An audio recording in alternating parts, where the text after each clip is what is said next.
Good morning, students. Today, beta, we will start the chapter thermodynamics. ठीक है, this is the 8th unit. And firstly, what is thermodynamics? Thermodynamics क्या होता है? It is the branch of physics which deals with the transformation of heat energy from one form to the another. Okay, transformation of heat energy into other forms या फिर one form of energy to the another form of energy, that is known as the thermodynamics. Okay, now जब हम thermodynamics की बात करते हैं, जब हम हीट का ट्रांसफॉर्मेशन करते हैं एक फॉर्म से दूसरी फॉर्म के अंदर या तो हमें उसमें सबसे पहले क्या पता होना चाहिए, सिस्टम क्या होता है और सराउंडिंग. ठीक है, सिस्टम और सराउंडिंग. सिस्टम और सराउंडिंग को हम जब इकट्ठा लेते हैं, system plus surrounding makes universe. Okay, system and surrounding makes universe. System, कोई हमने एक सब्सटेंस ले लिया जैसे, ठीक है, उसको हमने किसी पर्टिकुलर किसी बीकर में डाल दिया, ठीक है, वो मतलब सिस्टम हमारा वो चीज़ होता है जो सराउंडिंग से अलग हो. ठीक है, सिस्टम और सराउंडिंग के बीच में एक बाउंड्री होती है. ठीक है, तो वो क्या होगा, सिस्टम. हमारे पास 3 टाइप के सिस्टम होते हैं, open system, close and isolated system. ठीक है, ओपन सिस्टम जिसके अंदर कन्वर्जन हो, मतलब एनर्जी का और मैटर का सिस्टम और सराउंडिंग के बीच एक्सचेंज हो, that is the open system. जिसमें सिर्फ एनर्जी का ट्रांसफॉर्मेशन हो. आइसोलेटेड सिस्टम जिसमें ना तो एनर्जी का एक्सचेंज हो और ना ही मैटर का with the surrounding, that is the isolated system. Okay, now next is thermal equilibrium. Thermal equilibrium, कोई भी थर्मोडायनामिकल सिस्टम थर्मल इक्विलिब्रियम में तब होगा जब उसके मैक्रोस्कोपिक वेरिएबल्स यानी कि pressure, temperature, volume and mass time के साथ चेंज ना करे, then the system is in thermal equilibrium. Okay, now walls. Thermodynamical walls 2 type की वॉल होती है, एक है एडियाबैटिक और एक है डायथर्मिक वॉल्स. एडियाबैटिक वॉल्स को हम इंसुलेटिंग वॉल्स बोलते हैं. इंसुलेटिंग वॉल्स होती है which does not allow the flow of heat between the 2 systems, या फिर सिस्टम और सराउंडिंग के बीच जो हीट का एक्सचेंज ना होने दे, उन वॉल्स को बोलते हैं डायथर्मिक एडियाबैटिक वॉल्स या फिर इंसुलेटिंग. इंसुलेटर से ही पता चल रहा है जहाँ पे एनर्जी का मतलब हीट का एक्सचेंज ना हो. Okay, next is diathermic walls. Diathermic means conducting walls, जिसमें हीट एनर्जी का एक्सचेंज होता है 2 सिस्टम्स के बीच में या सिस्टम और सराउंडिंग के बीच में. वो जो वॉल होती है उसको हम बोलते हैं कंडक्टिंग वॉल्स या फिर diathermic walls. Okay, now zeroth law. Zeroth law of thermodynamics क्या होता है?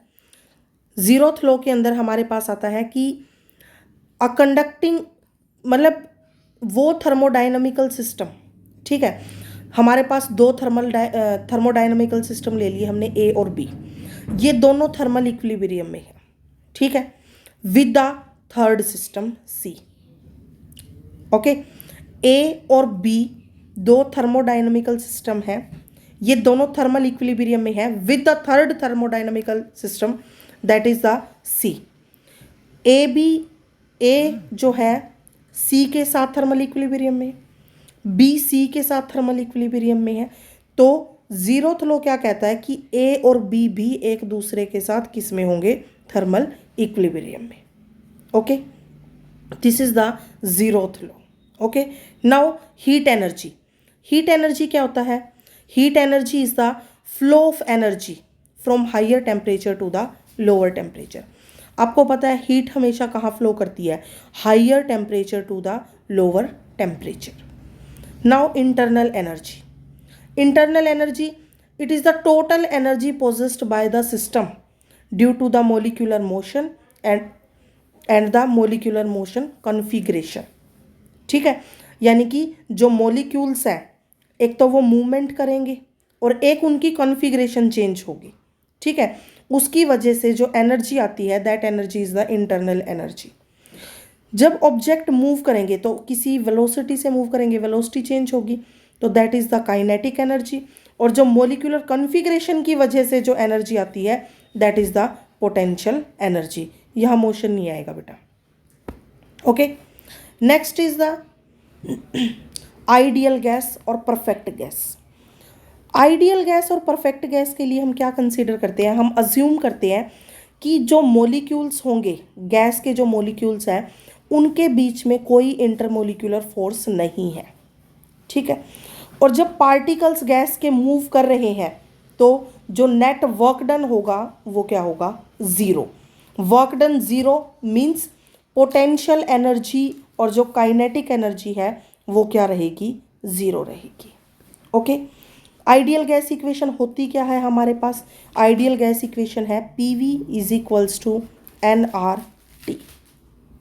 Okay, P pressure, V volume, N number of moles for the particular gas। okay, and R is the gas constant and T is the temperature। okay, now quasi static process।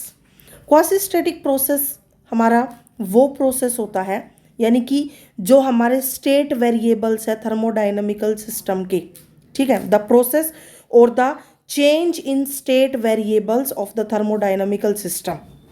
ठीक है, विच changes, हमें क्या लगता है या तो उसके अंदर चेंज हो ही नहीं रहा, ठीक है, या फिर बहुत स्लो चेंज है, बहुत स्लो चेंज है जिसे हमें पता ही नहीं चलता कि जो हमारे वेरिएबल्स हैं, स्टेट वेरिएबल्स जो है सिस्टम के अंदर, उनके अंदर कोई चेंज है।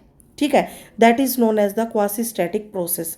स्टैटिक से ही हमें पता चल रहा है, स्टैटिक का मतलब ही क्या होता है, रेस्ट। ओके, हमारे पास जो है 4 टाइप के थर्मोडाइनमिकल प्रोसेसेस हैं। Okay, 4 types of thermodynamical processes है। First one is the isothermal, second adiabatic, third isobaric and fourth is the isochoric. Isothermal process कौन सा होता है, आइसोथर्मल प्रोसेस वो प्रोसेस होता है जहाँ पे चेंज इन टेम्परेचर ज़ीरो हो या टेम्परेचर क्या रहे, कॉन्स्टेंट। ओके, एडियाबैटिक प्रोसेस जहाँ हीट का एक्सचेंज ना हो, आइसोबारिक प्रोसेस जहाँ प्रेशर कांस्टेंट हो, आइसोकोरिक या फिर आइसोवॉल्यूमेट्रिक प्रोसेस कौन सा होता है, जहाँ पर वॉल्यूम कांस्टेंट हो या चेंज इन वॉल्यूम क्या हो, हमारा zero. Okay, now up to here we will discuss today, and about these thermodynamical processes we will continue in the next video। okay।